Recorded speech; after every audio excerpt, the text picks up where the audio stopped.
अब आगे चलते हैं। ये जब दिखाया जो मैंने आपको, ये सभी चीज प्रसंग करके, और जिनके ये चित्र हैं, जिन्होंने पहली बार ये छापा, उनको क्रेडिट है, उनका नाम है, कोई छुपा नहीं रहा आदमी। उन्होंने सीधा सही रूप से पूछा भारतीय सेना से,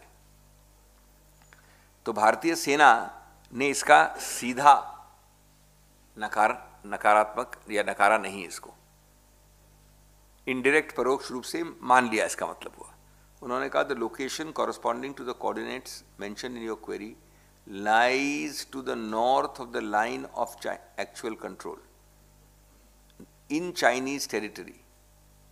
लेकिन जब उनसे ये पूछा गया कि ये लाइन ऑफ एक्चुअल कंट्रोल और इंटरनेशनल बाउंड्री के बीच में है, यानी वो क्षेत्र है जो कि भारत की हकदार क्षेत्र है, जिसको हम कहते हैं कि हमारा है, तो क्योंकि पहला उत्तर तो कहा उन्होंने चाइनीज टेरिटरी से, पूछा गया कि भाई जब एलएसी के आगे और इंटरनेशनल बाउंड्री के पीछे बीच वाला क्षेत्र जो हम मांगते हैं, तो उन्होंने कोई जवाब नहीं दिया। उन्होंने कहा कि हमने जो पहले जवाब दिया था वही जवाब है हमारा। तो मैं समझता हूं कि इससे बड़ा छल कपट राष्ट्रीय सुरक्षा के मामले में न कभी आप सोच सकते हैं, न कभी हुआ है, न कभी संभव है।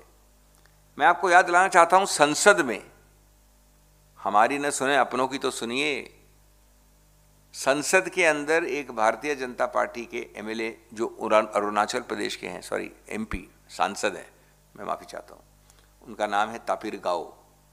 उन्होंने 2020 की शुरुआत में संसद में या 2019 के अंत में कहा था, मैं कोट कर रहा हूं कि संसद के पतल की बात है तो इसमें तो कोई संदेह नहीं हो सकता। I want to tell media houses in the country that there is no coverage of the extent to which China has captured Indian territory in Arunachal Pradesh.